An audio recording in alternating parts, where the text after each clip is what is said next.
is that most of you folks haven't made up your mind yet. So that's good, because I got some more time to convince more of you that you need to support us on February 9th. And we look forward to going through that part of the campaign over the next 14 days. Just want to say a few things more off the top and then get to your questions. The first is, I have to thank my wife. Mary Pat is headed from New Hampshire back to New Jersey. We were passed en route with each other. She hung in there for me on Friday night and all day yesterday doing my events, which means that I am confident my poll numbers have gone up. Absolutely. Got all kinds of reports about how well she was doing. No one ever actually got to the point of saying the truth, which is, stay away. Let her stay up here, and we'll deal with you sometime later. So she sends her best. She's on her way back to New Jersey to go to Patrick's hockey game this afternoon at 3:45 and take care of the kids. And she'll be back here to New Hampshire on Tuesday. So you'll see her again on Tuesday, and she'll be up here and has a full day of campaigning on Tuesday. So I want to thank her for being here. Now, for those of you, and there's a number of you in this room who have been to our town halls before, you often hear me talk about my father and talk about the fact that he continued early in the campaign to threaten to come to New Hampshire, come up here. I've told you over the last few weeks that he's been here on the weekends, going door to door. And he's been going door to door this weekend. But for some reason, someone gave him a few hours off from going door to door to come to the Portsmouth Town Hall meeting. So I want to introduce you to my dad. Bill Christie is here. Dad, stand up.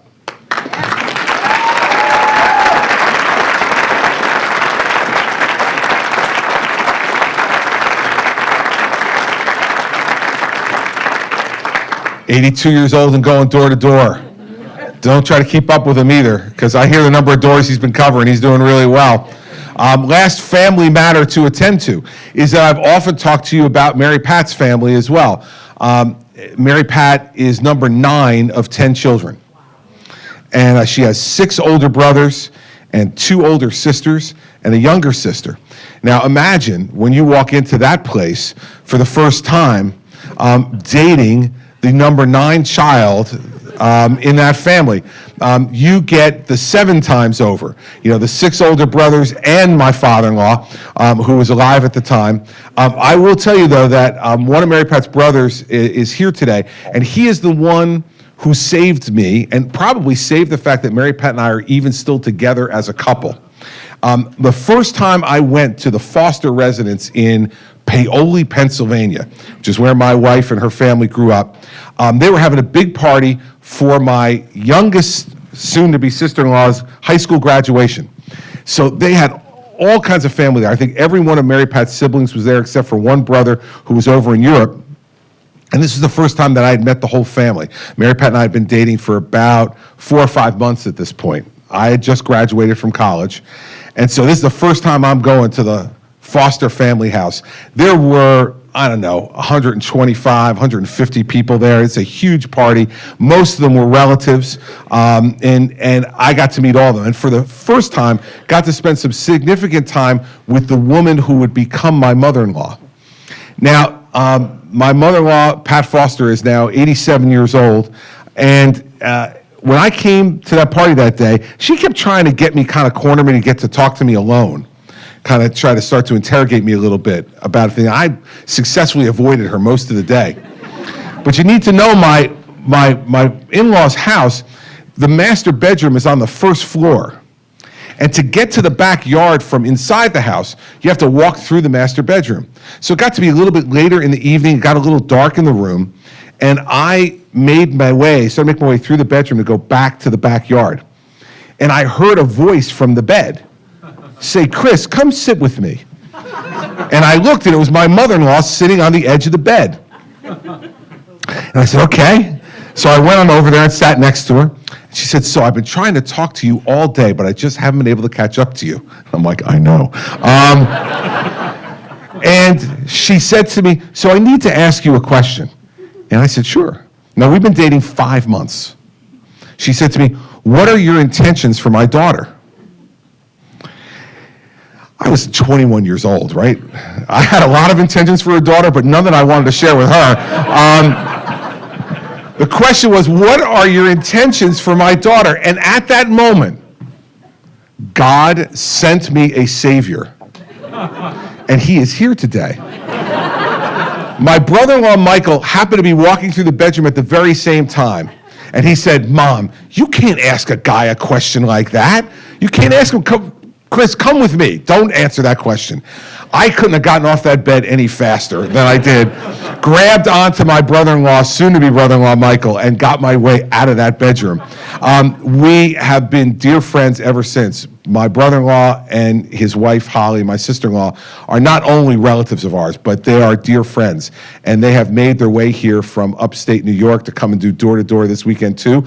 They apparently have been given a few hours off. I'm going to be talking to campaign staff about this, from door-to-door to come to the town hall today. So will my brother-in-law, Michael, my savior, and his wife, Holly, please stand up. Please. Come on, Michael. So we've had great family support, Mary Pat and I, from both sides of our family. And we're really blessed, incredibly blessed, to have such a great family who are also completely supportive of this effort and what we're trying to do. And the good news for us is this is going to help us a lot as we move forward in this campaign. And the interesting news for America is they'll all be at the White House in January of next year. I don't know what that will mean for the White House, but it'll be very interesting. So we're going to answer your questions now. This is the fun part of the program. Only one rule in New Hampshire. I have 4 rules for my town hall meetings in New Jersey. Only one rule in New Hampshire, so that will tell you about the difference between New Hampshire and New Jersey. It's significantly more rules to keep those people under control in New Jersey. So one rule, you raise your hand, you ask the questions, I answer them. We'll get into a lot of different policy stuff or whatever you want to talk about today. It's completely up to you. So raise up your hands and we are ready to go. Who wants to start? Right there, yes, sir. And they'll bring you a microphone.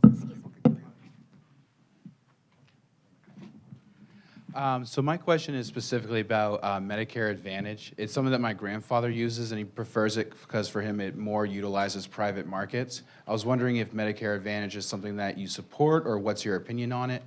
Just something like that. Medicare Advantage is something I completely support, and if you look at my my entitlement reform plan, which is at the website, and I think you really all should look at it because I'm the only person in this race, the only person with an entitlement reform plan.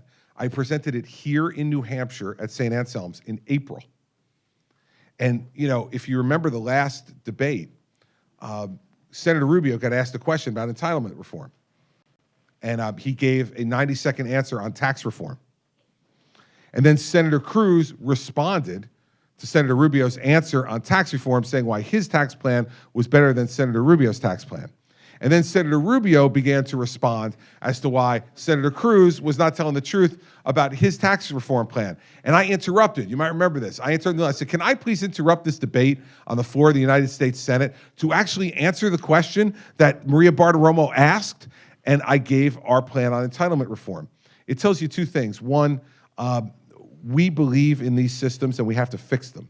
And they're desperately in need of repair. And we have to do some tough things to do it. And I'll detail those in a moment. Secondly, it also should tell you something about Rubio and Cruz. Now listen, we're picking a president here, everybody.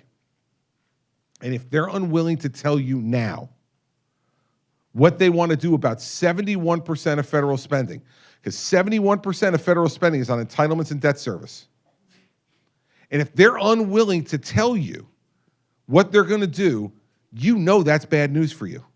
That means one of 2 things. Either they have no plan, or their plan is so bad that they figure they cannot get elected telling you about it, so they just won't tell you, and they'll just do it once they get there. And we've seen that happen before with both parties. I'm not going to play the game that way. I'm telling you what I'm going to do, and I'm telling you, I told you months ago, 9 months ago now, what we're going to do, and we haven't changed one bit. So here's what we're going to do. I'll tell you about Medicare and about Social Security. And there's a 12-point plan. I'm not going to go over it now because, I want you people to stay awake. So I'm not going over the 12-point plan. But it's on the website, and it saves over $1 trillion over the next 10 years as scored by the Congressional Budget Office. Not by me, but by them. So it's a legitimate, strong plan. I'll tell you about Medicare and Social Security, which are the ones that folks care about the most. On Social Security, here's the bad news. We got to raise the retirement age. But we got to raise the retirement age for a good reason. We're all living longer.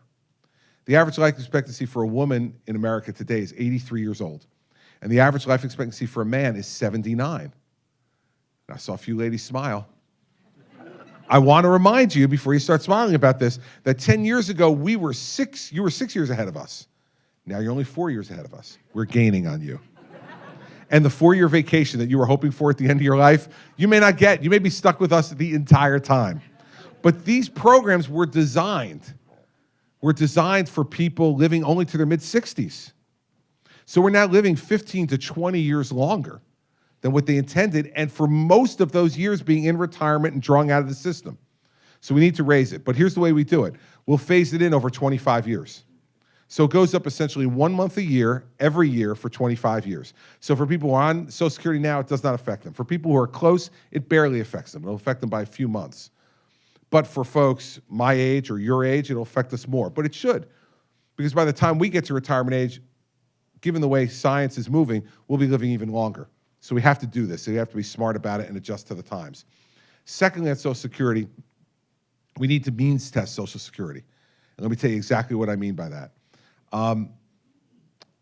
If you make over $200,000 a year in retirement, you have stopped working, your combination of any retirement plan you have or any other money that you have invested, not counting your home, if you make $200,000 a year or more, that means you got at least $4 or $5 million put aside to be able to throw that off. Do you really need a Social Security check? If you're making $200,000 a year in retirement, you don't. It will not markedly change your lifestyle, and we need to stop paying for people that don't need to be paid for.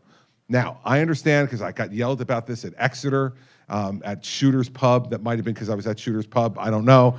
But I got yelled at. The guy says, I put money in. I want my money back. Here's the bad news. Your money is gone. The government lied to you and stole from you.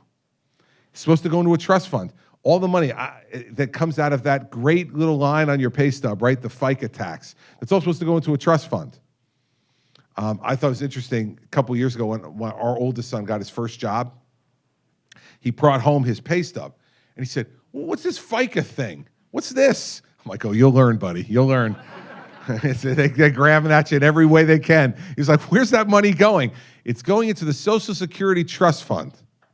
Except, you know what's in the trust fund? A stack of IOUs. Stack of IOUs, that's all that's there. They've taken the money and they've spent it already. And so the money that you put in is long gone. And so what do we need to do? We need to make sure that the folks who need that, who Social Security, they've worked hard, they played by the rules, they paid in, and they're counting on it to make the difference between paying for rent and heat and food. Those people need to make sure they're taken care of. And for those who've done very well, you know, they can forego that. And, you know, there's two different ways to look at this, right? It's a checkbook balancing problem. Now, the way I say is we should spend less. Hillary Clinton will tell you that she wants to take the cap off the Social Security taxes and let everybody pay more Social Security taxes. Perfectly fine idea from the perspective of wanting to bring more money into the system and make Social Security solvent. Except here's the difference between my plan and her plan. They both get at people who are doing well, because the cap now is over $100,000. So if you lifted the cap off, it would just be folks who are making more than that. Mine is people who are making over $200,000 a year in retirement. So it still gets at people who have been successful and well off. It's no different there. But here's the difference. Why would you give more money to the group of people who have already lied to you and stolen from you? Right? This would be like if someone opened a new bank in Portsmouth. Right? You opened up an account, and you put your money in there, and then a year later, the bank went belly up, and you lost some of your money. And then a year later, the same guy who opened that bank comes to your front door and he knocks on the door and says, hey, I'm opening up a new bank here in Portsmouth and I'm here to ask if you'll give us some of your deposits. And you go, hey, wait a second. Aren't you the guy who ran the bank that went belly up here in Portsmouth a year ago? And he goes, yeah, but I've learned. That's what the government's saying to you. They're saying to you, you know, I know we stole your money before, but Hillary Clinton's saying, trust us this time. We won't do it again. Listen, people in New Hampshire are really nice. I've learned that over the last 9 months. You're not that nice, okay? He's not leaving your front door with any more of your money, nor should she. And if we're all trying to get at people who have done very well to make the sacrifice to make sure the folks in the middle who have worked hard get what they need to get to live, why not do it by paying less rather than taking more money in? Because if you take that money in, they're going to spend it on something else, and then they're going to reduce your benefits anyway. Let's just do it one time and do it the right way. On Medicare, same thing. Raise the eligibility age 2 years and phase it in over 25. And take folks who are making a subsidy now of 75%, those folks who make $200,000 or more, lower that subsidy to 10%. So we still give you a subsidy. We subsidize your premiums, but not nearly as much. And why? Because you have the money to pay for it. And for the people who don't have the money to pay for it, we don't want them going to emergency rooms and getting their health care there. Not only is it less effective, but it's more expensive. And we're going to wind up paying for it anyway through charity care. So why do that? Let's do it that way. And as part of my plan, Medicare Advantage would stay. And folks who are making over $200,000 a year, they get less of a subsidy on Medicare Advantage than they do now. If you're in regular Medicare, same thing. But that would be triggered by how much money you're making in retirement, not on anything else. Medicare Advantage is the private sector kind of alternative here. And I can tell you that lots of people in my state use it, and they like it in the same way your mother says she likes it. And I think we should continue to work it that way, and that's the way we bring the books into balance. And it's smart, it's the right way to go. And the other 8 points talk about Social Security disability and all the other parts of the entitlement programs that we need to address. Because if we don't do it, they're going to go insolvent in 7 to 8 years, or there's going to be a massive tax increase to pay for it. And I don't think we want either one of those things. So that's the way I would do it with Medicare. Thanks for asking. Other questions for anybody? Yes, sir, right over there.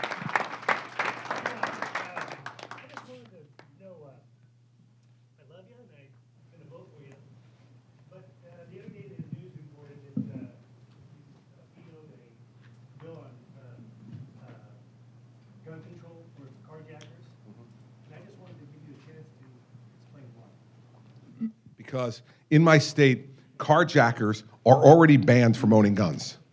So are gang members, and I think there were 3 types: carjackers, gang members, and people who make terroristic threats. Okay, so I've already signed a bill in New Jersey that makes it illegal if you're on the terrorist watch list to own a gun. Second, on gang members and carjackers, anyone in New Jersey who is a felon, has committed a felony, which carjacking and gang-related crime are felonies, already prohibited by federal law as well from owning a gun. So basically, this was a press release that they put a bill number on and said, well, let's see if we can get him to sign this.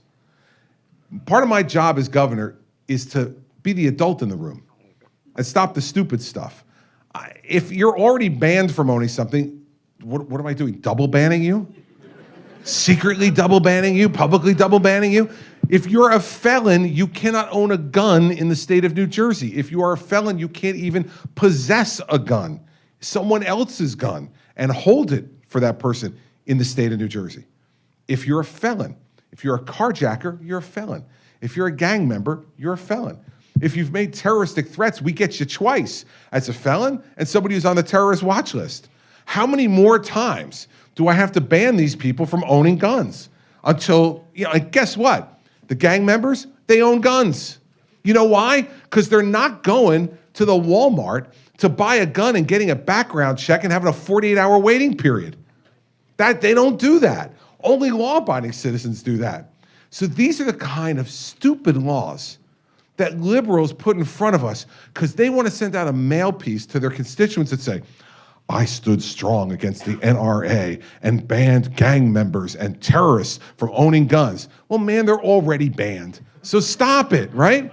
But, you get that piece of mail and you look at it like you saw that story. You're like, well, what the hell there, man? Why does Christie want gang members to own guns? I don't. They're already banned from owning guns. But this is the trap they try to put you in.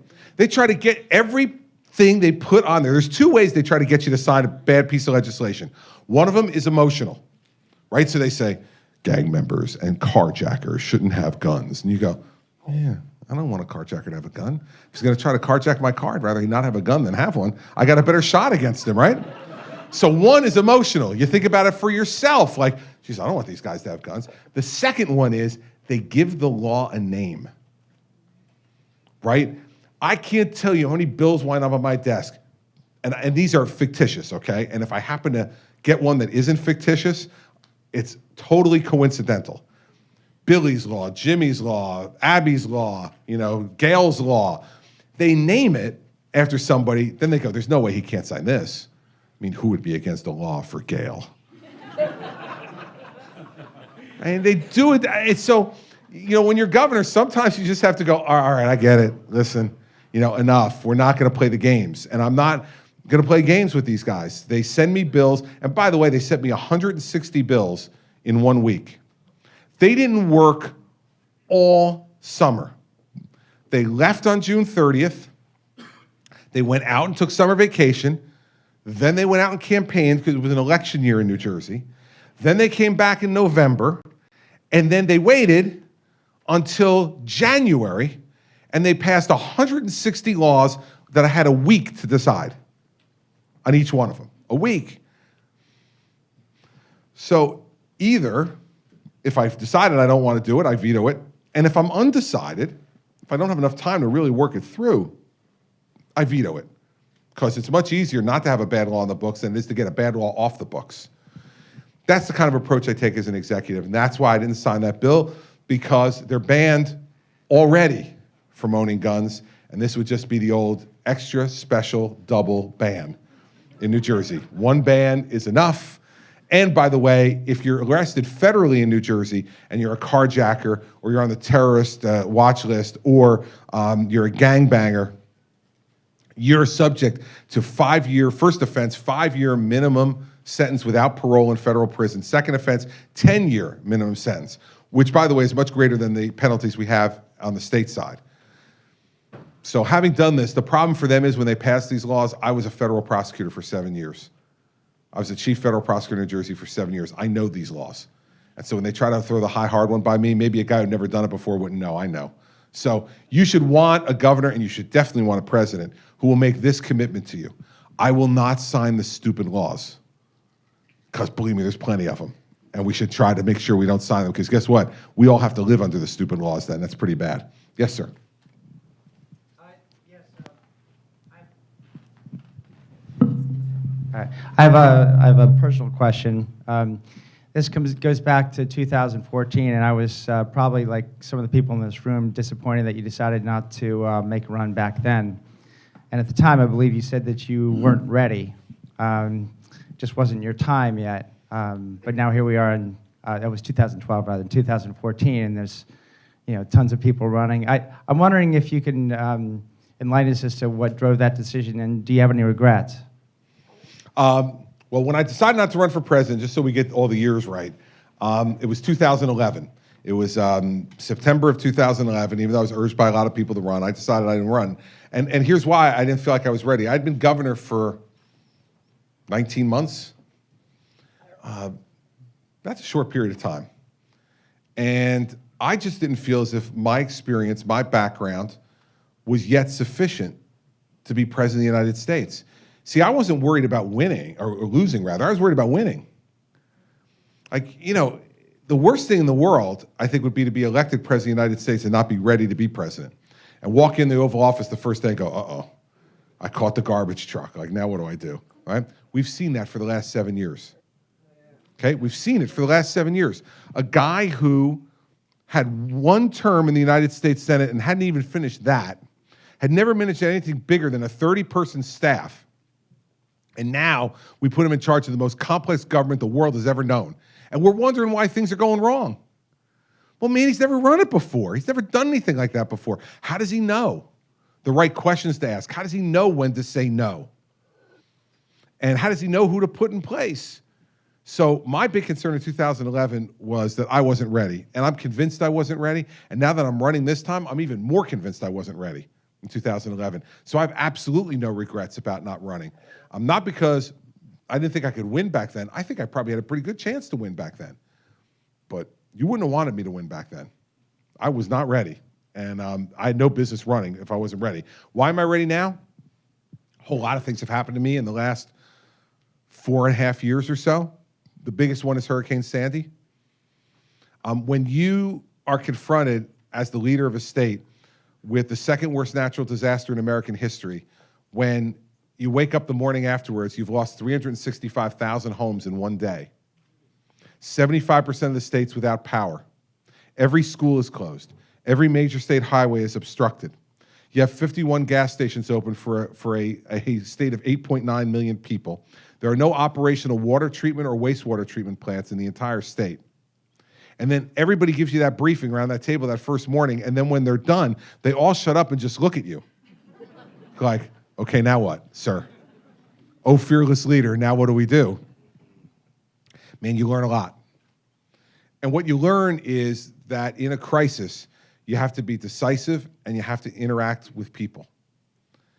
And I made lots of decisions. Some of them were good, some of them not so good.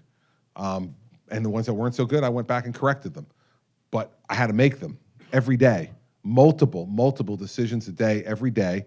And then I spent half my day out meeting people and seeing things for myself. It taught me a lot, and it was an enormous amount of stress. I can't imagine in my career so far a more stressful moment, because every time I went to see someone, they were distraught.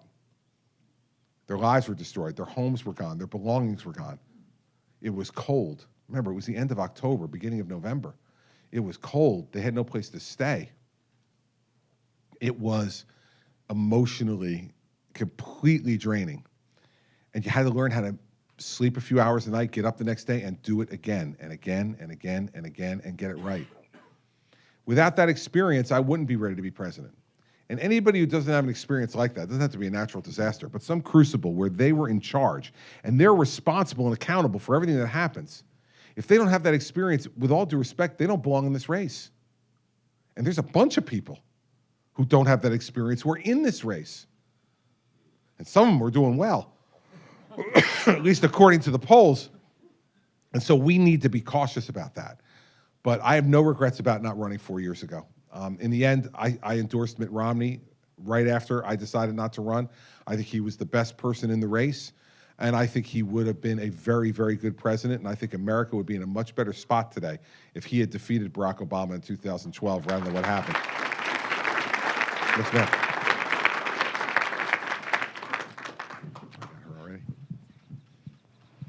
Thank you. Governor, as an American, a military wife, mother, and daughter, I want to thank you for your perseverance after 9/11. Thank you. Thank you very much. I'm afraid today that we spent too much time fighting each other. We have forces outside our borders, probably many inside our borders, that want to kill us. And I'd like to know if you'll take a position or how you'll take a position on lightning rod issues like disbanding funding to Planned Parenthood, which I think as a party only hurts us because it draws attention to issues that personally I don't think government should even be discussing. Well, here's the problem. Like, I understand your point that you say, well, okay, government shouldn't be discussing these issues, but we have to discuss them because we fund it, right? So we're taking public money, your money, and we're spending it on various organizations, right? Well, that has to be a part of the public discussion because if it's not, we have no business spending your money. It's not our money, it's your money. Now, I oppose it, but by the way, going back almost 22 years ago now, I was pro-choice. And in 1995, I had a change of heart on that issue, 21 years ago, when we were pregnant with our second child, our first daughter, because I went met Mary Pat at her visit for her 3-month visit. And we went, and Mary Pat wasn't even showing yet, and I don't know where I'd been for the 3-month visit when Andrew was being born, but I wasn't there. I was at this one, though, and the doctor started to examine her, and then he put the Doppler on her abdomen, and I could hear that heartbeat, really strong at 3 months. I got back in the car to go back to my law firm, and I thought to myself, and I was a public official at the time. I was the equivalent of a county commissioner. And I thought to myself, under my public position, I'd say that's not alive. And man, that sounded alive to me. That baby is alive. And it changed my heart, and I changed my mind. Now, I tell you that story not only to give you that history, but also to let you know that before that, I voted against Planned Parenthood funding as a county commissioner when I was pro-choice. And I voted against it because I said, we shouldn't be making those decisions about your money, you should. So if you want to donate to Planned Parenthood privately, go get them. Donate privately to Planned Parenthood. But there are people who object to their agenda. The same way we shouldn't be donating to other types of causes with public money. And so my argument about it is not only that now I also have a different personal feeling about that issue that they're centrally tied into. But it's also, but my governmental opinion hasn't changed the entire time, even before that. Government should do certain things and do them well. Giving money to those kind of groups, to me, just shouldn't be one of them. We should be worrying about the things you were talking about off the top. Homeland security, national security, making sure that our educational system is running the right ways and we have a good, strong, resilient public education system for our kids so that no matter who you are or how much money you make, you got a chance to have a great education. We should be worrying about working with the private sector to cure and treat diseases that are causing the diminishment and the elimination of human life. Those are the things that government should be working on collectively together, not picking and choosing winners and losers among groups of who should get public funding. So that's the basis of my opposition for it, going all the way back to 1994. Now I'm kind of double against it because in the last 21 years, as a pro-life person, I also don't agree with the agenda. But I also acknowledge that other people who do agree with the agenda are not bad people. We just disagree. So if you want to support Planned Parenthood, go ahead and support Planned Parenthood. It's okay by me. And if I don't support it, that should be okay by you. That's what this country is supposed to be all about. But I should not be forcing, if this gentleman here is pro-life and he pays taxes, I shouldn't be forcing some of his money to go to a group that he finds to be offensive to him. And so that's the basis of it. So we do have to have, with all due respect, I think, a conversation about it, because it is public money. It's your money and his money and his money and his money. Well, maybe not your money yet. Not your money yet, buddy, but we're coming to get you sometime too. So that's the way I feel about that. And I think that as a party, and I think part of what you're getting at is this, maybe, and if I'm wrong, tell me. But I think that when we talk about these issues, our party at times, and members of our party, have been extraordinarily divisive about it and not tolerant. So, for instance, if I'm pro-life and she's pro-choice, and I go up to her and say, "Are you pro-life or pro-choice?" And she says, "I'm pro-choice." And I say, "Well, you're a baby killer and you're going to hell." Well, you know, that's kind of a conversation ender. You know, we can't then talk about taxes or national defense or homeland security or any of these other things because she believes that now I believe she's an awful person. Well, you can't have a conversation then. If I acknowledge the fact that we have a difference of opinion on that issue and that I hold mine firmly, you have a right to know my view, and you know what, you have a right to express yours as well. And on that one, maybe we just have to differ and we move on to other issues. That's the way I think we need to approach the politics of this. To speak out for things we believe in, acknowledge what we believe in, and as a candidate, I need to inform you of what I believe in so you know when you're deciding who to vote for. But I should not be saying to you on an issue like that, and I think that's part of what your question gets at is, you know, it divides us in a way that we don't need to be divided. Good people can have a difference of opinion on those kind of issues and still work together on a whole bunch of other issues that are good for our country and good for our families, and that's what I want to see us try to do. So that's why I feel that way about that issue. Yes, sir, right there. She's coming with a microphone for you.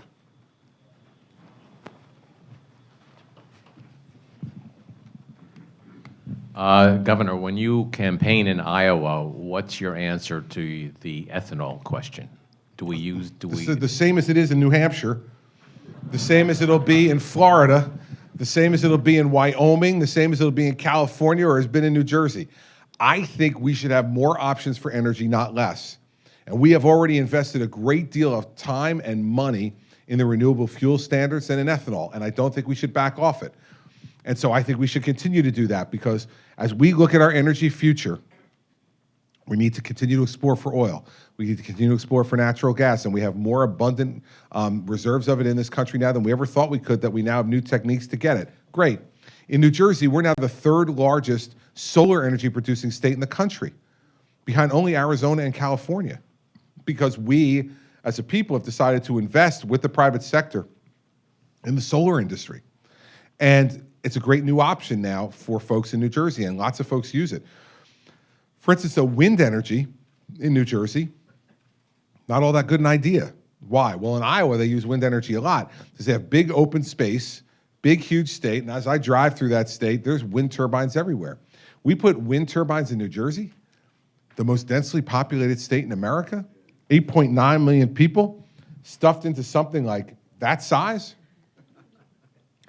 there would not only be dead birds, I suspect there might be dead people. So we don't do that for us. But should wind energy be utilized for folks in Iowa and the Midwest? Sure. I think that each state should be able to decide how they go about this, and the federal government should be encouraging people to be developing alternatives that are cost effective. And so my answer won't be any different anywhere. Anywhere you ask me, we're in New Hampshire today, you ask me about the RFS and ethanol, it's going to be the same as if you asked me in Des Moines next week. I believe in alternatives. I believe we should continue to explore them and make them cost effective. If we can help to make them cost effective, people will use them.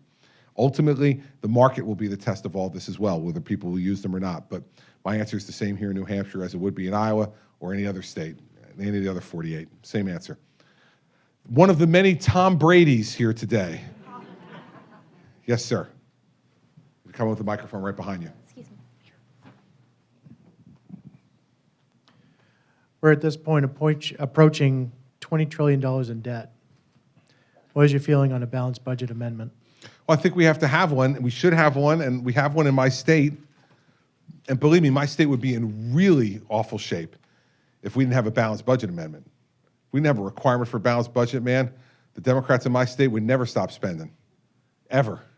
It's tough to get them to stop spending now, even with a balanced budget amendment. So I think it's really important. You're gonna have to put a time frame on it to give people a realistic amount of time to get us there, because you can't get us there in a year, but we should get there. And it's going to be a part of the discipline that the country needs to show to reduce that debt for our children and our grandchildren. And so, yeah, I'd be all for a balanced budget amendment. I think it makes a lot of sense. The states work under that. You have an exception for time of war. That's fine, because we can't not spend money in order to make sure that we protect our country. But other than that, I think we should have a balanced budget amendment with that one exception. Yes, sir. All right, so I'm originally from New Jersey, Governor. I graduated from Clifton High School before your implementation of Common Core standards. So you changed your policy on that, or your stance, which I respect because it wasn't working. However, at the most recent debate, you said that Common Core was done in New Jersey, essentially. And people back home are telling me that this isn't true because the testing, which enforces Common Core standards, is still in practice. And the committee that you set up to get rid of Common Core only made minor alterations. So my question to you, Governor, is do you actually plan on abolishing Common Core if elected? It's gone. It's gone already in New Jersey. So whatever they're telling you there, the fact is the Common Core is gone. Yes, we're going to test. We're going to continue to test. We have to test. We have to test because of federal requirements to test. And I think we should test because it's important for us to see what people are learning, what they're not learning. But the State Board of Education has done an entire revamp of those standards, and they've made them New Jersey-based standards now, and we got buy-in from the teachers union, buy-in from parents and administrators, and so it has changed. It's changed significantly. Now, listen, there's always going to be some overlap. I mean, it's not like Common Core standards came from Mars. Okay, there are a lot of American principles of teaching and what the standards should be for particular grades that are within Common Core. But it is, anyone who says it is not significantly different today than it was a year ago, is just not telling you the truth. So yeah, and by the way, the federal government won't abolish Common Core because the federal government can't impose Common Core and has not imposed Common Core. That's been done state by state by state. So governors are going to have to make those judgments the way I did, and a lot of them are Democrats and Republicans getting rid of it. Yes, ma'am.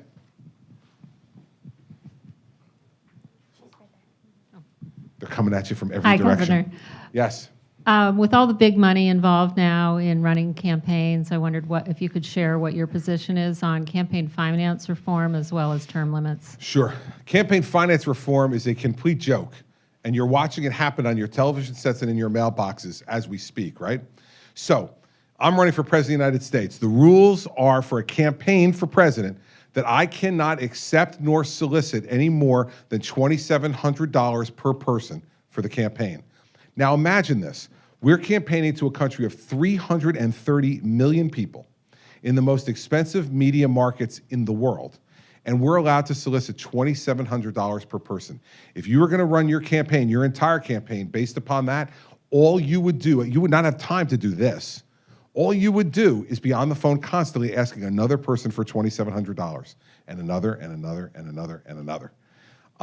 And so what's happened as a result of that? Well, lawyers make the laws and then lawyers get hired to go around the laws. And so then they set up this super PAC structure. All right, so now what are these groups? Every candidate has a super PAC that supports them. All right, and so those folks can take unlimited money from any source.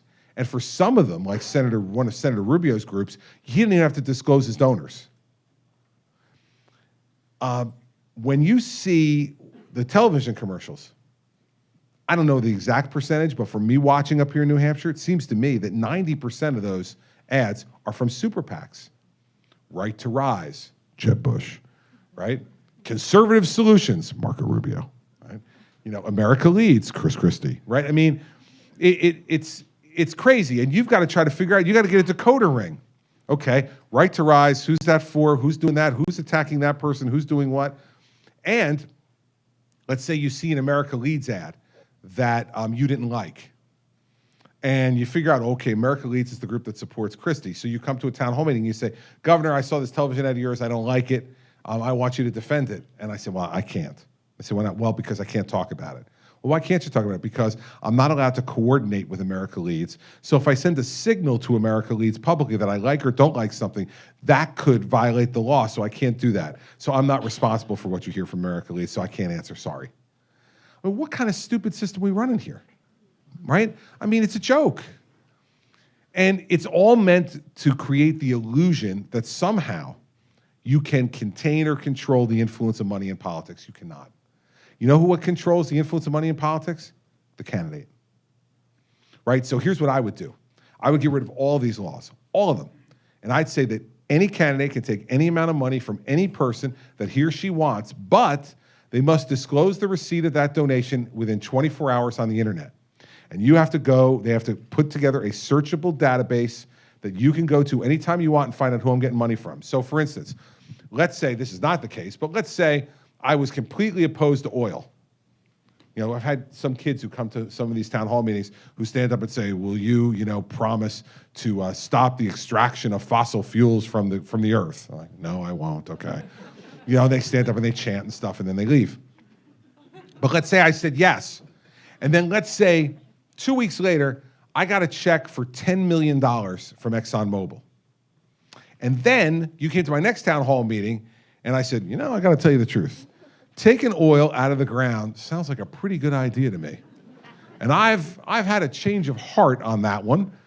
And you go back and look at the database and go, 2 weeks ago, you got a check for $10 million from ExxonMobil. That gets at what you're really trying to get at, which is, am I for sale? Can I be bought by this money? I've always said that as a candidate, what you have to practice and become is a professional ingrate. You have to be willing to take people's money and then let them know, listen, what you're getting is me. That's it. You're not getting the ability to go in there and twist and turn me and change my positions. You get me. If that's good enough for you, great. If not, don't donate. But the idea that somehow we're going to keep money out of politics is a fiction. And by the way, we're going to need that money to communicate to you because you all in New Hampshire and Iowa are the luckiest people in America. You get to do this. How about March 1st, we have 11 primaries on one day? How much of this do you think we're going to be doing? You're going to be flying into an airport, holding a rally, doing some TV interviews, getting on the plane, going to the next state, and the next state, and the next state.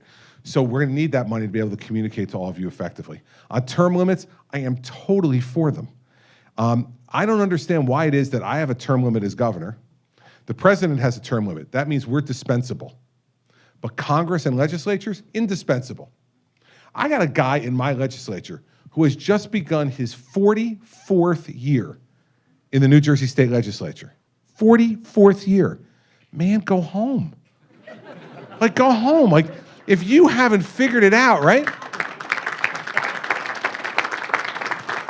If you haven't accomplished everything you ever dreamed of in 44 years, it is really time to go home, right? These folks in Congress think they're indispensable, and they're not. In fact, they're part of the problem.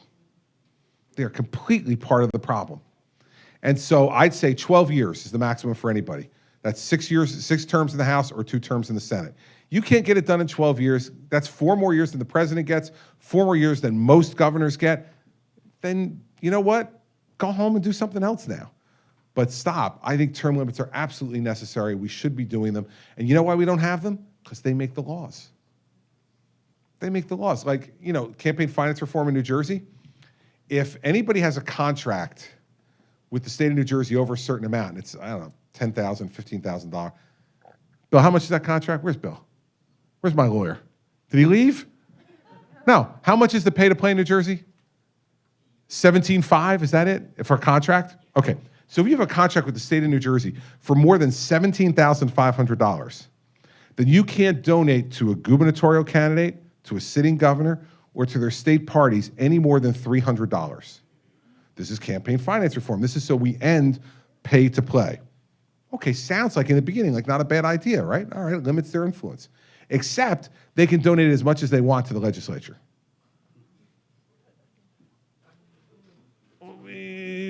What? Right? The legislature represents the state. They have a contract with the state. Why is that? It makes no sense, right? It makes perfect sense if you're a member of the legislature. Right? So that's the fiction of this campaign finance stuff. So let's take all the pretense out of it. Let's just let people donate what they want to donate, but reveal it within 24 hours in a searchable database on the internet. Then everybody knows what money I've taken. Then you can look at the money I've taken, look at the positions I'm taking, and answer the question you really want to ask, which is, are you for sale?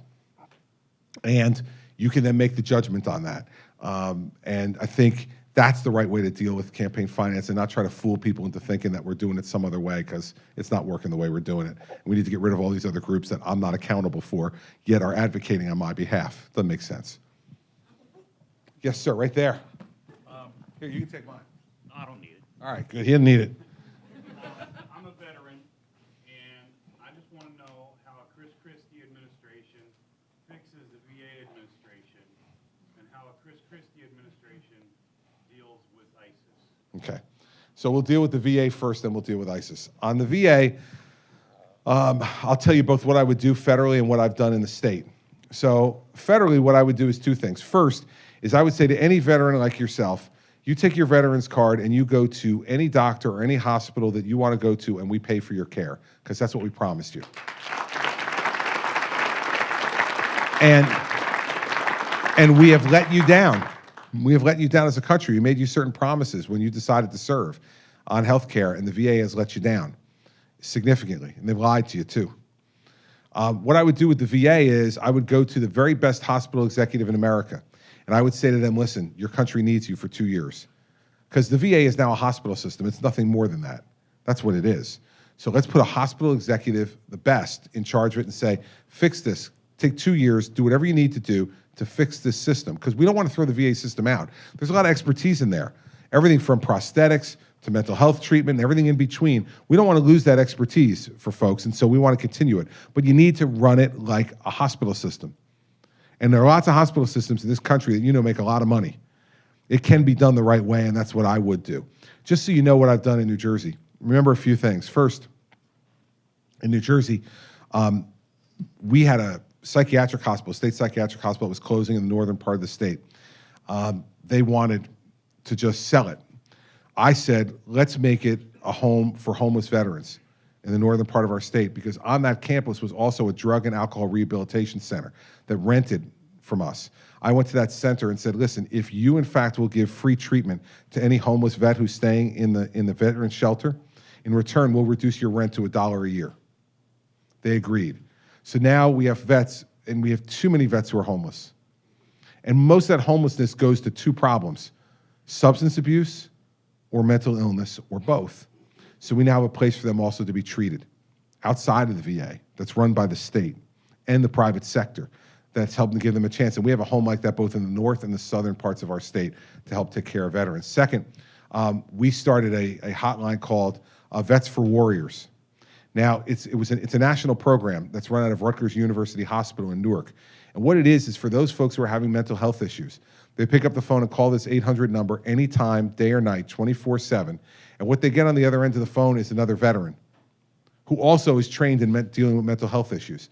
But a lot of vets don't want to talk to a mental health professional right away. They're not comfortable with it. They're not sure. But they're willing to talk to another veteran who has shared their experience. So we started this program, and it was funded in large part by the federal government. For some reason, this past spring, the Department of Defense decided to stop funding it. And we had basically 2 months' notice that it was going to close down. I went to the Democratic leaders of the legislature, and I said, we can't let this happen. It's about $3.3 million a year to run it. And I asked the people of New Jersey to pay the whole tab for the entire country, because I did not want any vet to call that 800 number and get a disconnected line. And the state legislature appropriated $3.3 million. I signed it. So Vets for Warriors is operating right now, as we speak, not with the support of the American people through the Congress, but with the support of the people of the state of New Jersey exclusively to run this. I'm committed to veterans issues because we made promises to you that we need to keep, and this country hasn't. And it broke one just a few months ago with this Vets for Warriors program. We have too many veterans committing suicide, and every one that commits suicide is absolutely a disgrace on this country. We have to reach out to help them before they think that's the only alternative left. This Vets for Warriors program is one of the ways that we do it, and it's available to any veteran in all 50 states. All they got to do anytime, day or night, is pick up that phone. They got another vet at the other end waiting to try to help them through that tough time. That's the kind of approach I'd take as president. Our veterans deserve respect, not only when they have the uniform on and when they're fighting for us, but they deserve that respect long after they've taken the uniform off and they're fighting for themselves and their families. That's what I would do. Thanks for your question.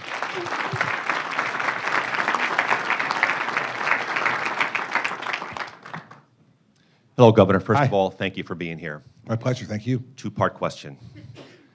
Should you become president, top 2 to 3 priorities on day one you're going to address?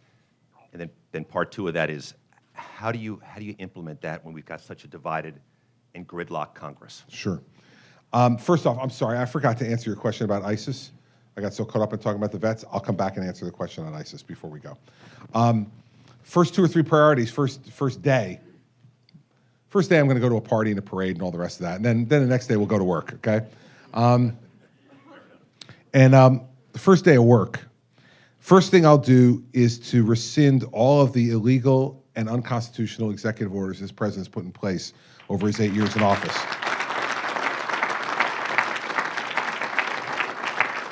Second thing is, I would get my staff to begin immediately in working on our tax reform plan to send to Congress. We need to grow jobs in this country and need to grow incomes for those who already have jobs. And we need tax reform's got to be a top priority. Get that to Congress right away and first. Third is I would get on the phone with a certain number of leaders. I'll tell you which ones. The Prime Minister of Canada, the President of Mexico, the Prime Minister of Great Britain, the President of France, the Chancellor of Germany, and the Prime Minister of Israel, who I consider to be our 6 closest allies in the world. And the phone call would be a brief one. Just be say, we want to call your staff and get a date for you to come in the next 100 days to meet with me privately at Camp David for a weekend. The first day of that meeting, first couple hours of that meeting would be to allow them to vent about all the ways they've been mistreated in the last 8 years by this administration and disrespected. I'd probably give Netanyahu 3 hours. He needs a little more than the other guys. But each one of them would get their opportunity to vent. And then I'd say, day 2, I'd like you to lay out for me what your vision of the world is and your country's role in that world. And then the third day of the weekend would be about me giving them what my vision of the world is and how we could accomplish that together. We have to rebuild our alliances around the world, because if we don't, we're not going to be able to lead this world by ourselves. America should always be the leader, but we cannot do it by ourselves. So in the first day, those would be the 3 things that would be most important to me. And what was the second question? The Congress issue, yeah. Well, I have a lot of experience at this. For every minute of every day that I've been governor of New Jersey, I've had a Democratic legislature. Not even close, by the way. 24-16 in the Senate, 48-32 in the lower house. So it's not like I'm 1 or 2 votes away from nirvana. You know, I am behind the 8 ball with this stuff. So what I learned very early on, right at the beginning of my governorship, was I'm not going to get everything I want. Just not. I have to learn how to work with these other people. I got great advice from one of my predecessors, Governor Tom Kean, who was a 2-term Republican governor who worked for 6 out of his 8 years as governor with a Democratic legislature. So I asked Governor Kean if I could meet and talk with him about being governor and what was the best approach during the transition. So we had a series of meetings, and I went to his office for the first one, and he said, this is the way we're going to do this, Chris. He said, I'm going to ask you questions. You're going to give me answers. Then I'm going to critique your answers. It's okay, Governor, good. First question was, who's your best friend? I said, Mary Pat. And he goes, not anymore. I said, not anymore? And he said, no. He said, you are going to make Steve Sweeney, the president of the New Jersey State Senate, your best friend. And you are going to do everything you need to do every day to make him your best friend. Because if you can make him your friend, you have a chance at a successful governorship, and if you can't, you don't. And the point of his discussion was you had to get to know him personally. You had to develop a personal bond with him that when he understood, when you gave him your word, you meant it, and that it was incumbent upon him to keep his word when he gave it to you. We developed that kind of relationship. Now, Steve and I will call each other all kinds of names publicly at times, and we'll yell and scream, and we'll disagree on things and all the rest. And he, wants to run for governor now, I think, so he hates when I say really nice things about him. But the fact is that we've gotten along really well over the 6 years that we've worked together, and we've gotten a lot of things done. And in large measure, I think it's because, we have gotten to know each other. I've gotten to know his wife, Patty, his children. He's gotten to know Mary Pat and my children. We go out to dinner, we go out to lunch, we go out for drinks. He calls me at 11 o'clock at night, I take the call, and vice versa. And that sets up a relationship that gives you the basis to be able to govern. We don't do that in Washington anymore. Even the Democrats will say this president does not have a relationship with his own party. He doesn't spend the time that's necessary. You can't build this alone on the golf course. Okay? If you're going to go on the golf course, you better bring 3 or 4 members of Congress with you and talk to them the whole time if you're going to go. Don't worry about me. I don't play golf. So the number of golf rounds by the next president will be going down precipitously off of where it is now, precipitously. But if I were to have played, I would be taking people with me and talking to them the whole time. It was stunning to me to hear 3 or 4 months ago that John Boehner was on Air Force One for the first time. This guy's been the Republican leader of the House for 6 years, and he's not been on Air Force One? So I want to pre-warn all of you, after I win, if Nancy Pelosi is still the Democratic leader of the House, she's coming on Air Force One whenever she wants. I mean, she can steal the M&Ms, whatever she wants to do. I don't really care, because I know that every time she's on that plane, she's going to get to know I'm a good person. And I'm going to get to know more about her, too. And it will make whatever negotiations we have go better. It doesn't mean I agree with her. We don't agree on most things. But you know what? She's got principles, too.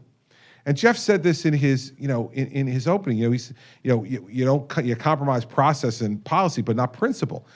Everybody who comes to town believes they have principles. You're not the only one. So you got to be willing to listen to theirs and find ways where you can help them achieve some of what they want to achieve. So they feel like they don't have to stay for 44 years, but they actually could, get it done in a shorter period of time because I actually got some things done. That's the way I'm going to deal with the Congress, the same way I dealt with the legislature. Now, it will not be perfect, but remember this, this is what Ronald Reagan did. He and Tip O'Neill couldn't have disagreed on more stuff than almost anybody, but the fact is, he used to have them up for drinks, they'd sit on the Truman balcony, they'd talk, and when push came to shove, they did the right thing for the country more times than not. That's what we need to get back to. We got to stop this warring press releases, warring press conferences where we're just calling each other names. I'm happy to call somebody names. I've done it. But only as a way to then push them towards coming to compromise. That's the way I'd handle that. Yes, ma'am. Hi. Thank you, Governor. I want to rank. I'm vice chair of Stratford County. I'm supposed to not endorse anybody, but we're not having another meeting till after our primary, so you're my one of one. All right, there we go. Second, while this administration was in office, my father passed away. He was a veteran. And they give you this nice little letter. And when you're president, can I get your Jersey contract saying that you will reissue it? Sure, absolutely. Thank you. You're very welcome. You're very welcome. Thank you. Absolutely. She doesn't want Obama's signature on their father's thing, so in case she didn't get it, that's what she's really getting at. So don't worry, we'll re-sign that baby for you. Don't you worry. Here's the thing. We've got to understand that as frustrated as we are right now, and as angry as so many of us are right now about what the president has done and not done, we need to understand that we can't fix that just by venting our anger, right? So you got some candidates in this race who vent anger extraordinarily well, right? They vent anger, they say things, listen, let's be honest, I heard Donald Trump say yesterday he said, my people are so loyal to me that I could shoot someone in the middle of Fifth Avenue and they'd still vote for me. Now listen, I don't know whether that's true or not. But it's pretty amazing to say it, isn't it? Like, it's pretty amazing to say it. That I could shoot someone in the middle. Now, of course, he'll come back and say, I was only kidding. It was a joke. Why can't people take a joke? But, you know, there's been enough of these things over a period of time that I understand people want to vent anger. I'm angry too. I want to burn Washington down because it's so damn ineffective. But who's going to rebuild it once it gets burnt down? Okay, that's what you got to think about. I want to disrupt Washington, D.C. the way I disrupted Trenton. But then you got to rebuild it like that gentleman's question implies. You got to do something afterwards. We have Homeland Security to worry about, national security to worry about. We've got things to do as a country. And we cannot just say, the hell with it, burn the whole thing down. I'm done with it. It's awful. It's terrible. We're stupid. Okay, I get it. I get it. But then what? Then what? So, you know, folks in New Hampshire need to understand that, you know, you need to have your vote, with all due respect, be more than just an expression of anger. It can be both. It can be an expression of anger and a commitment to someone who can actually do something about the things that are making you angry. And that's what we need to do. So let's not make that mistake, because I can tell you, we make that mistake, we can wind up turning over the White House to Hillary Clinton for 4 more years. You think you're angry now? Man, you wait till 4 years of Hillary Clinton, man. We nominate the wrong person, we could wind up having 4 more years like the 8 years we've just had, except worse. Worse. So that's what we got to really focus on. And I'll definitely re-sign the letter. Now, this young man been wanting to ask for a while, so here we go. What do you want to say? Do you want me to help you? Yeah. Okay. Well, here, I'll say something and then you can finish, okay? Okay. Well, hi, Governor Christie. My name's Jackie. I'm here with my brother, Michael. How old are you? 16. Not 16. He's 26 years old. He lives with Down syndrome, has 3 jobs, volunteers. And our question for you is, what are you going to do?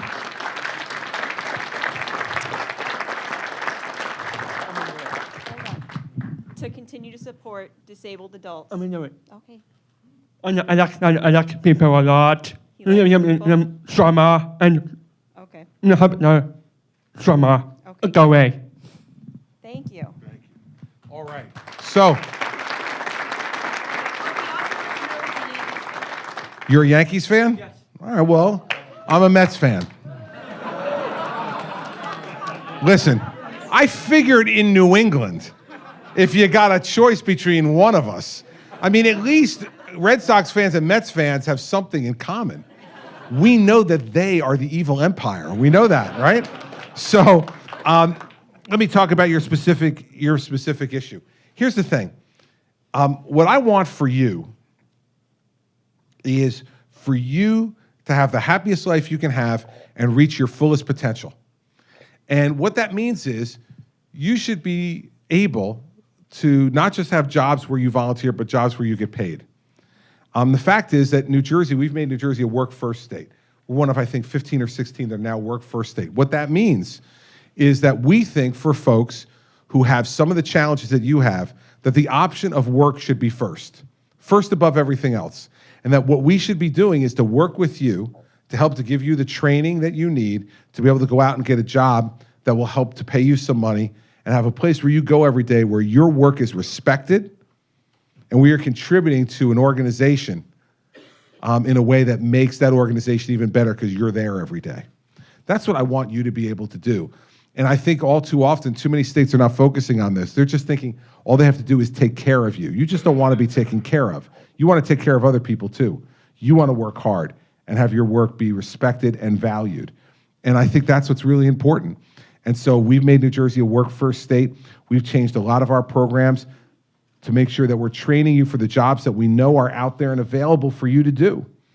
And that's what I would want the whole country to do, is for anyone, for your sister, for your mother or father, all that we want for our siblings, for our children, is for them to reach their fullest potential, whatever that fullest potential is. And everybody in this room has a different fullest potential, no matter what. And so we should want from everybody that they reach that fullest potential and their fullest happiness. And that's what I want from you, and I think work is the way for you to be able to do that.